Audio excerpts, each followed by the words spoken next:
Um, but yeah, so on the camera itself, on what you see when we pull it up, it have the GPS coordinates at the bottom. Those don't change, and then the speed limit in the bottom right-hand corner stays at 77 even when he stopped and driving, and we can't figure out why.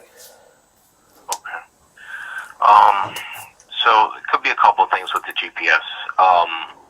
There is a way in the settings, right, to basically increase or decrease the speed. Okay.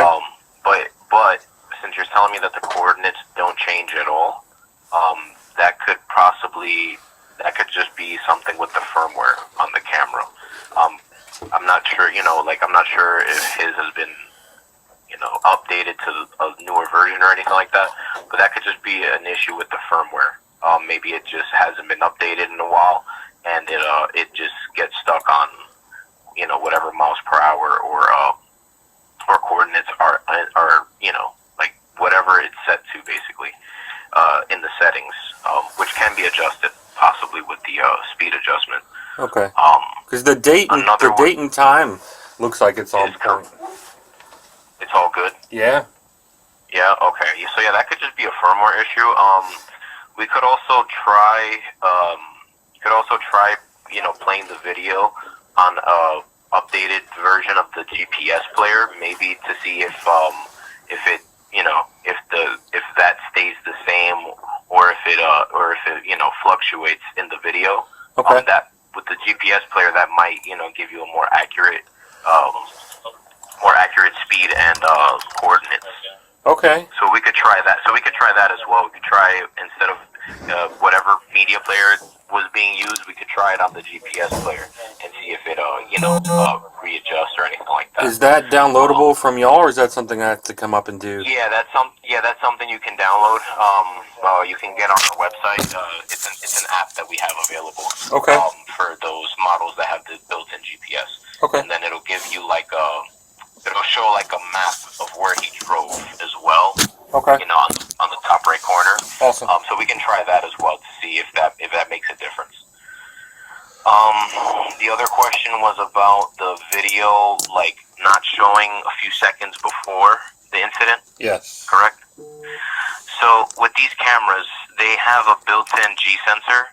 So what typically happens if the vibration, if it detects the impact or the heart vibration, those videos usually get locked into an emergency folder so that they don't get overwritten when the camera loop records. Okay. Because it'll overwrite whatever footage is there. So sometimes those videos get locked and saved into a separate folder. If not, if the video is there, it probably maybe it has a different date or something, or if it's like a corrupted file that's on there, that could be repaired if anything. But usually with those incident videos, usually it'll save it in a separate folder most of the time. Okay. And it'll, yeah. All right. So we ended up taking all the phones. Some of the phones were destroyed. The crash was that bad. Wow. We got into a couple of phones, and I got to go back through the Cellbrite stuff to see if this guy even has the app on it. I do know that I would presume whatever videos that were on this camera, because he had an SD card in it as well, which is how he got the videos. Yeah. If those or that video, would that have automatically been transferred to the app or the cell phone that this guy had? So when somebody wants to save a video from the SD card to their phone, it won't remove it from the SD card. It'll just make a copy. Okay. They'll just download a copy of it, but the only way to get it off of there is by, manually deleting it, hooking up to the app or either through the device itself and selecting the file and removing it. But even if he downloaded it onto his phone or something, it'll still be on the card. Okay. Okay. All right. So what was your other question?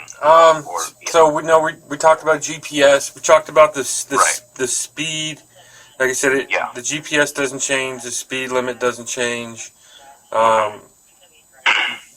So the way the courts work is the accuracy of the video We actually had to pull a video from a 7-Eleven that we found out that he went to kind of match what we're looking at outside to what the 7-Eleven to authenticate the outside of the video, authenticating the inside of the video for courts. Like I said, that I've been a cop for 18 years, and it drives me crazy some of these things that we have to jump through. But everybody has their day, so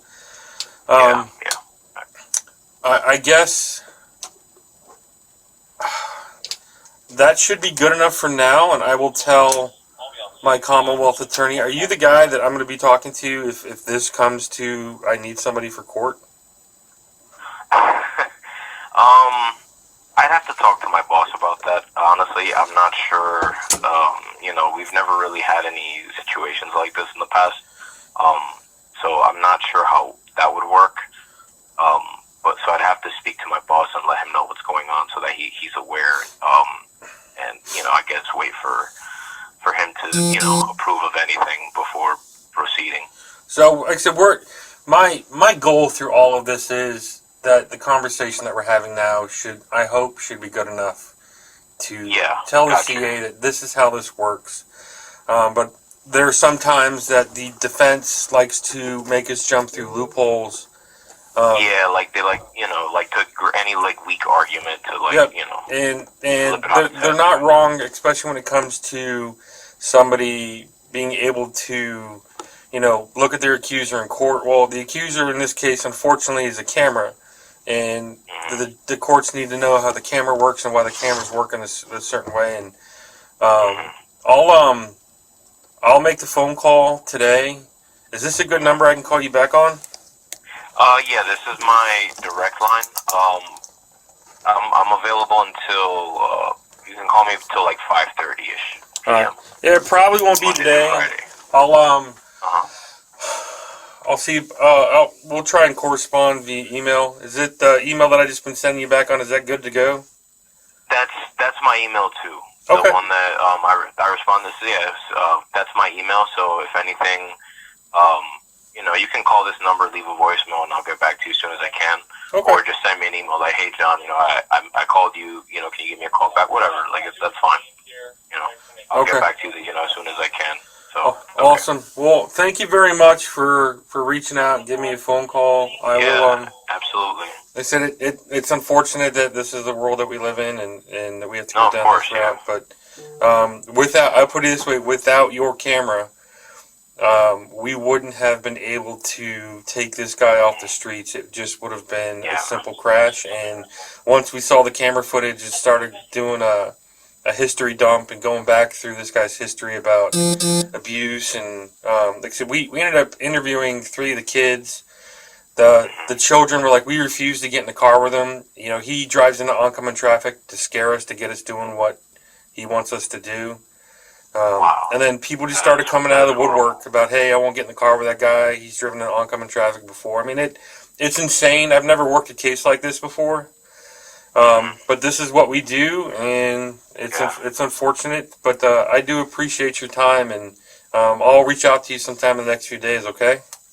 Okay, yeah, thank you for, doing you guys' job to, keep people like this off the streets, because it's really unfortunate. I hear you, man.